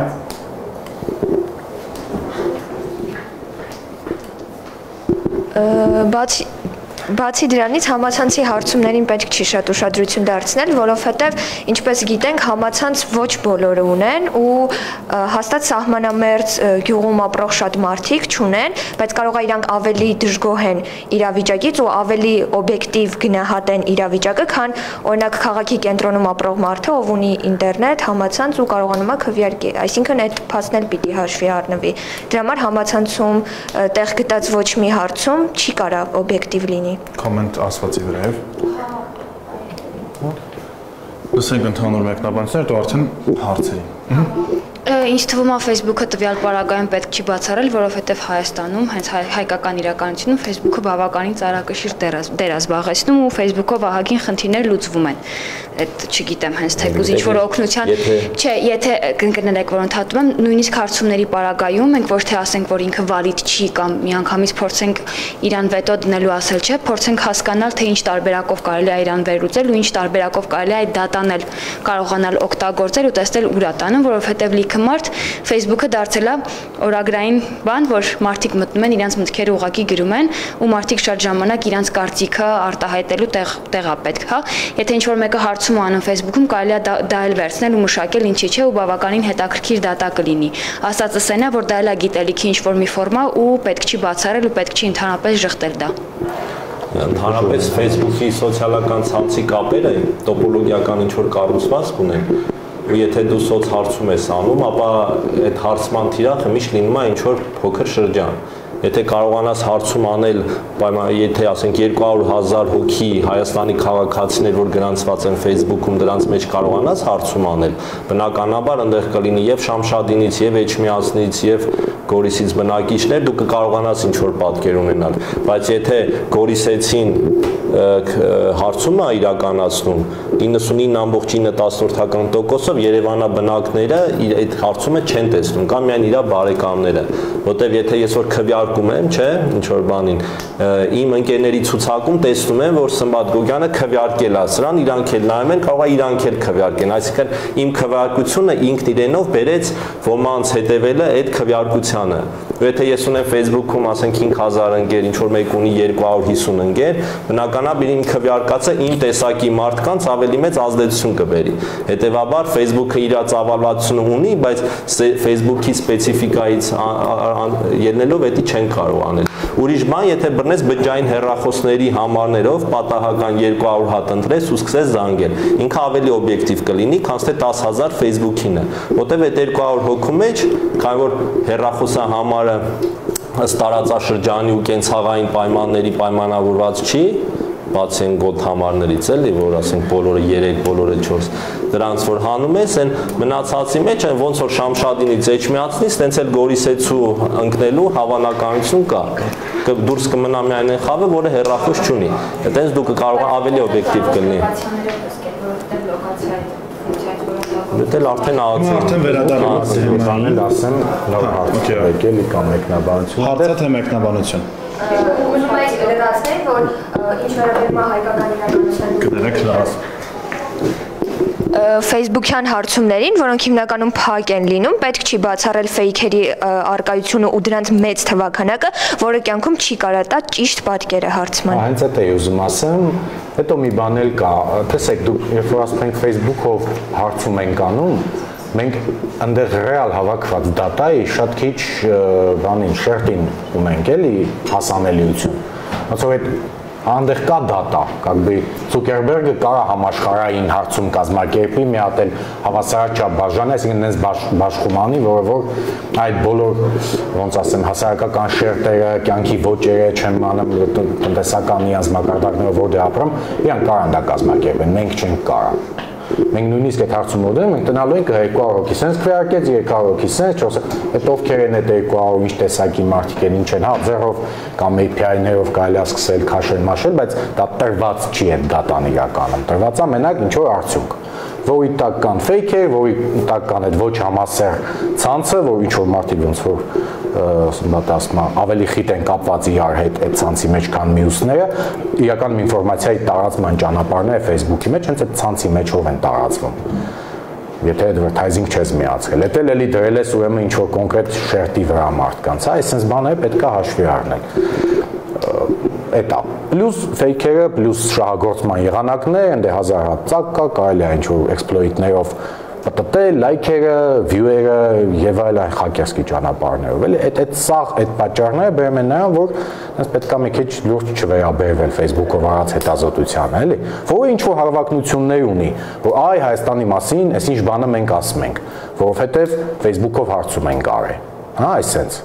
Դա հավակնություն է, էլի շատ լուրջ։ Պետք է դες մի քիչ բան անես։ Բայց Facebook-ը շատ լավ տեղ է, քեզ հետաքրքրող նեղ խմբի մեջ հարցանելու համար, բայց ինքը արդեն քո այլ շատ բիզնես շահերին կարող է օգնի, ոչ թե ընդհանուր հասարակության վիճակը տեսնելու։ Եթե այլ հարցեր չկան, մենք վերադառնում ենք ելի մաթեմատիկային ու դպրոցական մաթեմատիկային, հա, որն է սպառողի համար, բացի ձեր ասած տոկոսային, եթե առանձնացնենք 3 բանաձև, որ պետք է իմանա յուրաքանչյուր մարդ, ով կարդում է լրատվություն, ով տեսնում է թվեր, օրինակ առաջինն է, որ օրինակի համար այս բանաձևերը դու իմանաս ու մտքում փորձես ամեն ինչը վերակառուցես իրանց հաշվի առնելով։ Դժվար է տենց բան անել, ինչ-որ բաներ։ Իդեմ կարող դու ասես։ Առաջին տեղում տոկոս է, երկրորդ տեղում 35 բանաձև էր, այդ 35-ից 2 հատ առանձնացնել։ Մենք միշտ ասում ենք, որ եթե հստակ ուղարկենք ցանկ այդ 35 բանաձևերի, եթե հստակ ուղարկենք 35-ը, կարանք խոսանք երկուսի մասին, որոնք առավել հաճախ են կիրառվում, եթե օգտակար կարելի մեդիայի մասով։ Տոկոսը, ասենք 90% 0-ին անգամ դրա մասին կարելի։ Չէ, նույն բանն է, էլի։ Դե մեթոդներին խորանանք, որ ոնց որ էլի անվանական բան տնտեսությունը աճել է 0-ին անգամ։ Այդ բանն էլ կա, ուղղակի դա արդեն մի քիչ ամոթել է այդ տարական 1 սանտիմետրը, որ 2 անգամ մեծացնենք, մարդիկ գիտեն թե 3 է ստացվում, բայց իրականում 2 է ստացվում, բայց դա անգրագիտության մակարդակն է, էլի, դա 0-ին անգամ տնտեսության աճելը, դա 10% նվազելն է, էլի ձեր ասած։ Դա արդեն շատ տարական մակարդակ է, էլի մարդ որ դա չի պատկերացնում, ինքը աշխատանքային չի, ուղղակի չի կարող։ Հարց։ Դուք որ ասում եք մաթեմատիկան լուրջ գործիք է բոլոր ոլորտների համար, բայց ո՞րն է այդ մակարդակը կամ ո՞րն է այդ մաքսիմում մակարդակը, որ չէ, մինիմում մակարդակը, որ պետք է իմանա, որտեղ մաթեմատիկա ասելով դա լայն հասկացողություն է, կա մարտցագույն մաթեմատիկա, կա հանրահաշիվ, կա եղանկյունաչափ, դրանք է մաթեմատիկայի բաժիններն են, բայց դե ասենք այդ բոլորը ամեն մարդ չի կարող յուրացնել։ Տեսեք, մեր դպրոցականները ուսում ավարտելուց հետո գնում են բանակ ծառայելու, չէ։ Արծիլերիստով որ աշխատում է հրետանավոր, իր համար կրակելու անհրաժեշտություն առաջանում։ Հիմա եթե ինքը կարողանա տեղում սինուս, կոսինուս այդ բանաձևերը կարողանա հաշվել, հասկանա իմաստը կարողանա անել, ինքն մեծ աղյուսակների կարիքը չի ունենա, որպեսզի օպերատիվ կարողանա այդ ամեն ինչից առաջնորդվի։ Իմ աշակերտներից կային, որ 44 օրվա պատերազմի ընթացքում ասում էին, որ պետք էր ասենք հեռավորությունը ասում էին ինչքան է, պետք է աղյուսակներով բացենք, նայենք թե ինչքան է, մենք արագ-արագ հաշվում էինք հիշելով, արագ կրակում էինք։ Այսինքն հիմա սովորել եռանկյունաչափություն դա անելու համար, բնականաբար դպրոցում եռանկյունաչափություն չեն սովորում, որպեսզի գնան հրետանավոր լինելու դեպքում կարողանան օպերատիվ կողմնորոշվել։ Այդ մաթեմատիկայի իմաստը զուտ կոնկրետ ինչ-որ բան կարողանալու մեջ չի։ Օրինակ ինձ թվում է լրագրողական անգրագիտության մասին էլ պատմեմ, 2-3 օր առաջ էր տուն գնալուց մեքենայում ռադիոյով լսում էի, ասեց, որ 20 թվականին 19 թվականի համեմատ Հայաստանին դրսից տված օգնությունը նվազել է, ինչքան էլ մեզ տարօրինակ թվա թե պատերազմներ պետք է օգնեին, ասեց, բայց կան երկրներ, որոնք շատացել են, ասեց ամենաշատը աճել է բանը Չեխիայից բերված օգնությունը։ Հենց միանգամից հետաքրքրում է, չէ, Չեխիան այդ ոնց եղավ, որ պարզում է, որ 19 թվին $30,000 էր եղել, այս տարի $55,000։ Հետևաբար դա 70 քանի տոկոսի աճ է ստացվում։ Իսկ իրանք տոկոսային աճերի աղյուսակն էին նայել, իսկ երբ որ ասենք Չինաստանը $800,000-ից դարձել է $1 միլիոն, ընդամենը 25% աճ է։ Հիմա դուք ինչ կգերադասեք, Չինաստանը 800,000-ի փոխարեն 1 միլիոն օգնի, թե բանը Չեխիան 30,000-ի փոխարեն դառնա 55,000։ Լուրերով նենց ստացվեց, այսինքն այն մարդ, որ այդ հազարների մեջ չխորանար, կստացվեր Չեխիան մեր ամենաբարեկամ եւ ամենակամեցող երկիրն է, չէ՞, բայց ընդհանրապես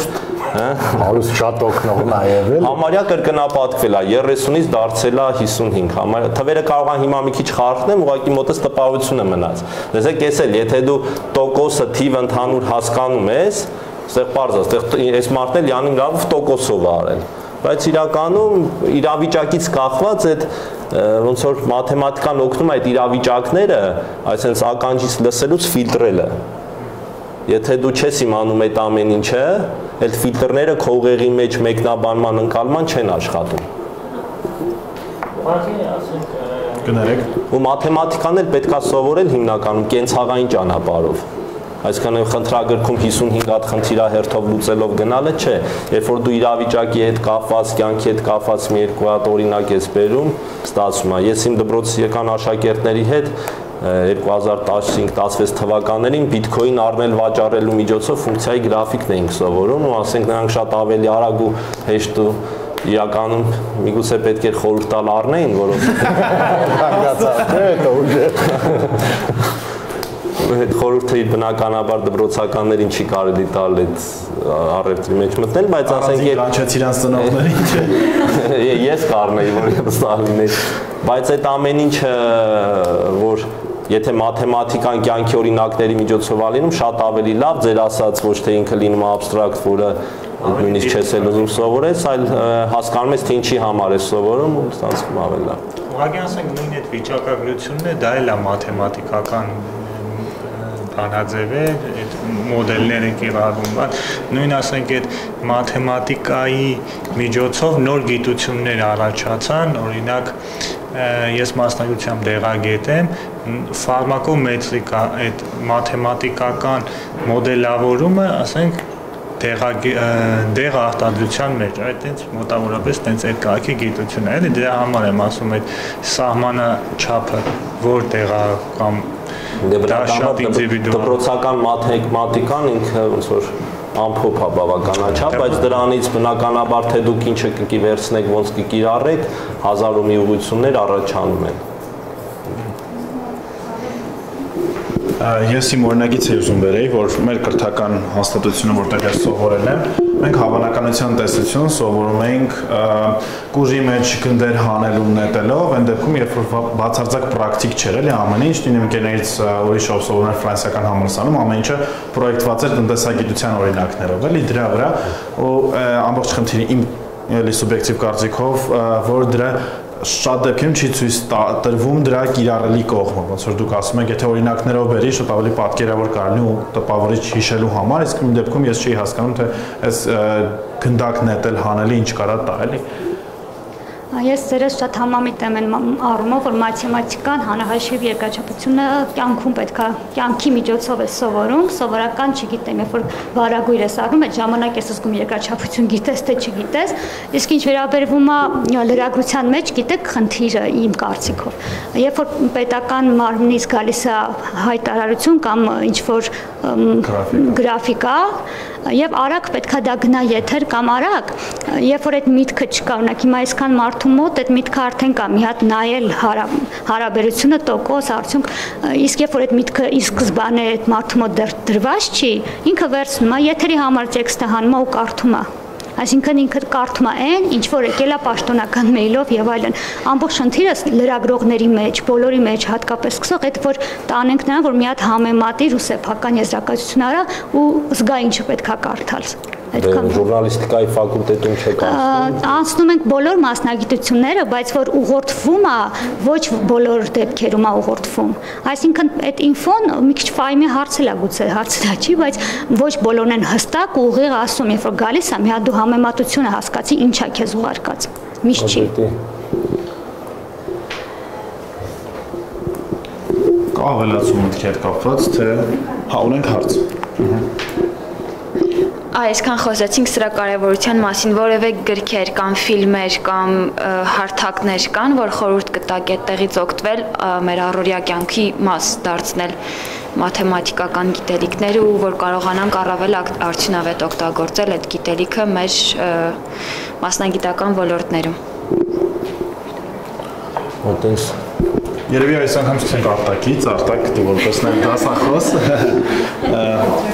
Մի հատ Սավատաև ռուկա 100 уроков математики։ Кстати, իրանց հարց քեզ, թե ցաներ չես։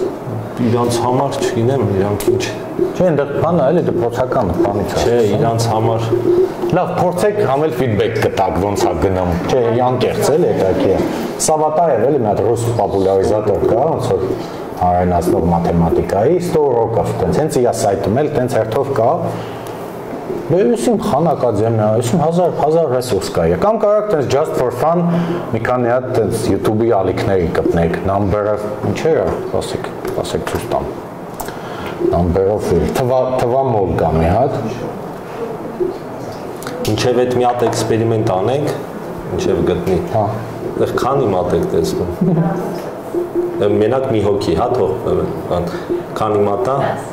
10 ձեռին քանի մատ կա։ 10 ձեռին։ Արագ է պետք ասել։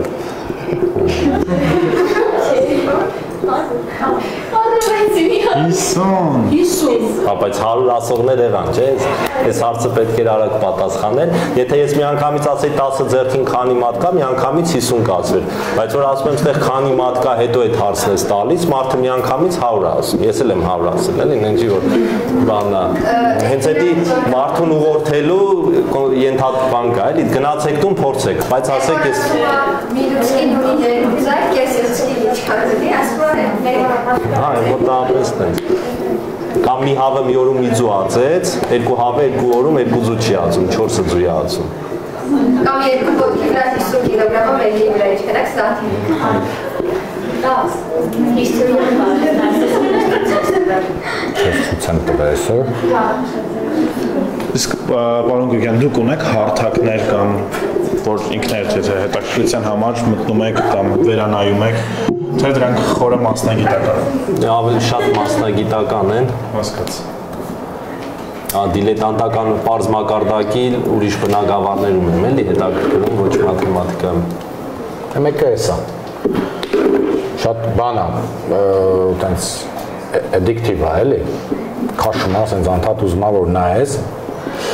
Տարբեր թեմաներով մաթեմատիկական հետաքրքիր բաներ է պատմում, հետաքրքիր մեթոդիկան էլ է լավ, էլի, ոնց որ իր այդ պատմելու ներկայացնելու, այն մեկը չգտա ճիշտն ասած։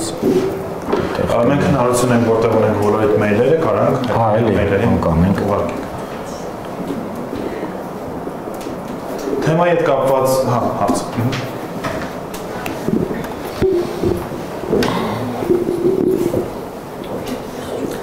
Օրինակ մաթեմատիկայի լավ չիմացությունը հետագայում արդեն ինչ-որ խնդիրների է հանգեցնում, այսինքն ինչ-որ ոլորտներում մարդիկ չիմացության պատճառով տույժեր են կրում։ Ենթադրենք դա բանկային սիստեմն է, վարկեր, չգիտեմ եւ այլն, կամ թեկուզ ներդրումներ անելիս, չգիտեն ոնց դա անեն, որպեսզի ավելի խելացի դրանք լինեն։ Օրինակ ըստ ձեզ, որ ոլորտներն են, որ հատկապես մարդիկ այդտեղ թերանում են ու կուզեիք դրանց վերաբերյալ ինչ-որ ուսուցողական նյութեր լիներ։ Տոկոս հաշվելը։ Իսկ ավելի ինչ-որ կիրառական, չգիտեմ։ Դե ձեր ասած բանկ են գնում, ասում են գումարը կտանք, բայց ասենք այսքան տոկոս պլյուս ամեն վճարելուց 1000 դրամ բամ ասենց ասում է, չէ՞, մարդը ընդամենը ինչ-որ տոկոս թիվն է լսում, բայց կարող է վերջո պարզվի, որ դա ոչ թե ամսական տոկոսներ, այլ երկու շաբաթվա տոկոսներ։ Բան ասենք 1000 բան ու ընկալումը թիվը գիտեն 7-ը լավ թիվ է, բայց արդյոք դու ի վիճակի ես այդ 7% ինչքան է, ու այդ 7%-ի տակից դու կարող ես դուրս գալ թե ինչ ծախսերը։ Գնարեք։ Մեր դեպքում պրոստը ասել են բարձրախոսով։ Այն օրը զանգեցին բանկից որպես լավագույն հաճախորդ, արդեն մարմանը իմ վարկի մնացել է 1 տարի 8 ամիս։ Ասացին, որ կարող են գումար ավելացնենք ձեր համար լավ տոկոսներով, ավելի ցածր, վերջում լսում եմ, ասեմ լավ, վերջը ինչքանով, ասում ուրեմն տարիներն է, չէ, երկարում, չի ուզում ասի, որ այո, բայց փաստացի դառնում է 5 տարի, այսինքն ես ավելի գումար եմ վճարում, մեկ էլ sense ասում, չէ, չի կարելի, ուրեմն տարիներն է երկարացնում, ստիպված ասեց, այո, ասի, չէ, չեմ ուզում, շնորհակալություն, այդ աղջիկը երևի իր գործը տապալված համարելով ասեց ամեն դեպքում մենք ձեզ սպասում ենք։ Ասեց ամեն դեպքում չեմ գալու էլի, այդքան տարի ավելացնեմ։ Հիմա աղջիկը կաբինետում սենց սպասում։ Այլ հարցեր կամ դիտարկումներ, որոնք դուք կուզենաք անել ավելացումներ, այդ կապված կամ թեմայից թեկուզ շեղնելով։ Արտակը ասի։ Գիտեմ ինչ ասեմ, սովոր է։ Մեր բանախոսները երբ են գցում նկատել եք։ Չէ, սովոր է, մաթեմ ու անգլերեն։ Ու всё։ Հիմա շատ խորը սովոր եք, ինչքան ժուրնալիստ կերնեք, տնտեսագետ կերնեք, թենիսիստ կերնեք, հետո չի եմ, կապ չունի։ Абсолютно էական չի, չէ, իրոք էական։ Այդ տնային են տնտեսուհու կյանքը մել էֆեկտիվության մակարդակներ կան, էլի։ Մեկ էլ մի օր ինքը հասկանում է, որ ահագին ազատ ժամանակ ունի ուրիշ բաներ կարող անի, էլի։ Էֆեկտիվ ասելով նկատի ունեմ քիչ ջանքով ու քիչ ժամանակի մեջ ստանալ մեծ արդյունք։ Տնտեսական, հաճույքային, ճանաչողական եւ այլ ցանկացած տեսակի, էլի։ Քիչ ռեսուրս ծախսելով շատ ռեզուլտատ։ Տնային տնտեսուհին էլ հենց տոկոսի քան որ ասի տոկոսի մեջ։ Օրինակ որ սալատ եք գցում, ինչքան սալաթը շատ եք անում, այնքան աղը պիտի շատ լինի, չէ՞, որպեսզի կարողան որ սամը նույն լինի։ Աչքաչափով եք անում, բայց տեսեք դուք ինչքան էլ աչքաչափով անեք, որպեսզի սալաթ ունենա նույն համը, անկախ չափից, պիտի մեջի աղի տոկոսը նույն քանակությամբ լինի։ Եթե դուք միշտ աղը ճիշտ եք լսում, ուրեմն ձեր ուղեղը կարողանում է առանց բանաձևի այդ տոկոսը ճիշտ հաշվել։ Ու հետագայում ասել, որ մենք չենք կարողանում տոկոսը հասկանանք, սուտա ձեր ուղեղը հասկացել է, ձեր գիտակցությունը չի կարողանում։ Նույն ձևի ձեթը, ամառային սալաթի մեջի պամիդոր, վարունգի, հանճարեղ համեր կան, չէ, որ տատիկն է, չէ, միշտ լավ անում, որտեվ մաման հələ այդ ուղեղի մեջ այդ տոկոսը լավ չանում, բայց տատիկը արդեն լրիվ գիտի։ Այդ ձեր ասածը նույնն է, որ եթե դու պատրաստում ես 2 հոգու համար աղցան, օրինակ դու գիտես ինչքան ես տվել, դու 5 հոգու համար էլ արդեն գիտես, քո ձերը արդեն սովորել ես դրա համար։ Բայց այդ պատճառը տոկոսն է, չէ՞։ Բան ասեմ, այս կոսակցիան վրա կներեք մի տենց բան էլի կողքից։ Ուղեղը մինչև սովորում է դա մոտավորապես լցնել, դա տարիներ է։ Հա, այսինքն այն մյուս ճանապարհով փորձարկման, մինչև այսօրվա լեզվով ասած այդ նեյրոցանցը թրեյն է եղնում ճիշտ չափը վերցնել, լցնել այն իր տեսածի հիման վրա, էլի։ Բայց եթե դու հաշվում ես մի անգամից դու առաջի անգամից ճիշտ ես անում։ Հա, այդ է տարբերությունը։ Սա կարելի է փորձով 100 անգամ մի քիչ պարամետրերը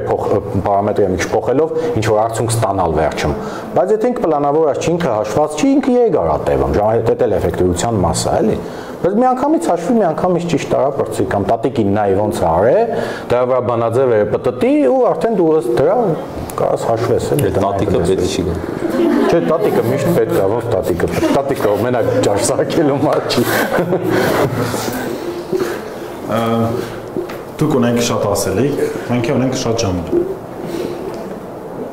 Կարասիկ ձեր ասելիքը շատ է, պարոն Գոգեն, ասում կարակ ամփոփիչ տեսքով կամ կարճ կամ եթե ամփոփիչ, տեսեք, մաթեմատիկան իմանալը որպես այդպեսին ինքնին բանի պետք չի։ Այսինքն այդ տարանջատել մաթեմատիկա, եթե գիտես, ուրեմն կյանքում լավ կապրես կամ տենց բաներ չկա։ Պետք է ամեն մարդ իր մասնագիտության ինչ էլ ուզում լինի, տարբեր բնագավառներից ինչ որ գիտելիքներ ամեն դեպքում պետք է ունենա։ Ձեր համար մաթեմատիկայի դոզան, որ պետք է ավելի քիչ է, քան թե ինժեներին է պետք, քան թե ֆիզիկոսին, քիմիկոսին։ Ձեր մոտ բնականաբար քիչ է։ Ձեր համար ավելի շատ բազային, հենց պրոֆիլային որ գնում եք, հենց սպորտային մեկնաբանն էլ պետք է լինի, չէ՞, որ ասում է 100% են ասում, բայց ինքը 100% գաղափարը, ասենք, ասում են, չէ՞, ինքը բանը 100%-ով 11 մետրանոցները իրանցնում է, մեկ էլ խփում է հոբ չի ընկնում, չէ, 100% տենա, որ էցել պիտի մտնել, չէ, այսինքն այդ տերմինները մի քիչ կիսագրագետ, կիսաանգրագետ կամ համարյա հաստատ լրագրողները ասում են, էլի ռուսերեն կա, չէ, да нет похоже, да нет кажется, էլի, այսինքն մայրում է բաները լեզվամտածողության մեջ էլ է, էլի, այդ ամեն ինչը մտած, որ մենք ռեալ են ասած չափանիշները, որ ասում եք 99%-ով, չէ, ձեզ թվում է մեծ տոկոս եք ասում, բայց 99%-ով գրեթե ոչ մի բան չի լինում։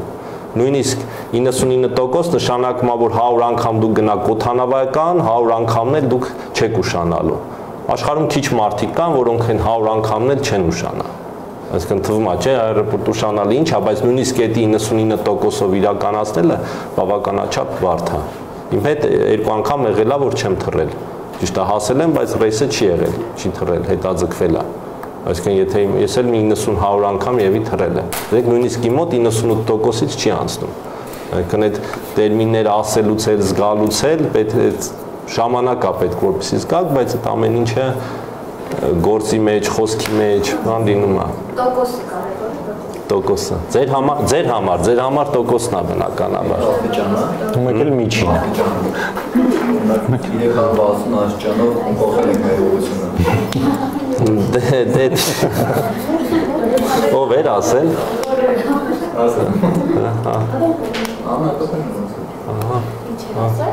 360 աստիճան պտտվելը նույնտեղ վերադառնալն է, էլի։ 180 աստիճանը հակառակ ոնց որ միտքը փոխելա, բայց այդ դրանք դե ինձ թվում է մտքի սայթակումներ են։ Արայք Հարությունյանը 100 աստիճան էր, չէ, ասել 180 աստիճանի տեղը, բայց բնականաբար 100%-ն ու 180 աստիճանը տարբերում է։ Մամուլն էլ լավ չէ, էլի, որ բռնում է, այդ ամեն ինչը ճոխացնում է։ Դե նշանակում է լավ մաթեմատիկա գիտեն։ Լրագրողները գովելի է։ Գիտեմ, որ կարող մանիպուլացնել։ Իրականում գիտեք ինչ, լրագրողները ինչքան էլ ես այդ վատ բաներ ասի մանիպուլացնելու մասին, լրագրողները երևի էլի վերջը ամենաօբյեկտիվ համայնքն են։ Երբ որ իրանց անձնականը կողքի են դնում, զուտ մասնագիտականորեն մոտենում, բավականաչափ լավ է ստացվում։ Իմ անցյալի իմանալով նկարների պատմությունը առաջին շաբաթներին մամուլը ինձ գզում էր, չէ, բայց երբ որ իրանք հասկացան, որ ես ասենք մի քիչ է տեղացից մի քիչ նկարներից մի քիչ տարբերվում եմ միությամբ, ասենք իրանք շարունակեցին։ Սկզբում օրինակ ինչ էին անում, ինչ որ նկարներ էին գցում ատենախոսություններ, որը մի 7-8 տարի առաջ տարել էին մակուլատուրա հանձնել, ես դրա հետ կապ չունեի։ Դրել էին, թե Գոգյանը եկել է դիսերտացիաները տանում է աղմամա, բայց ես որ գնացի բոք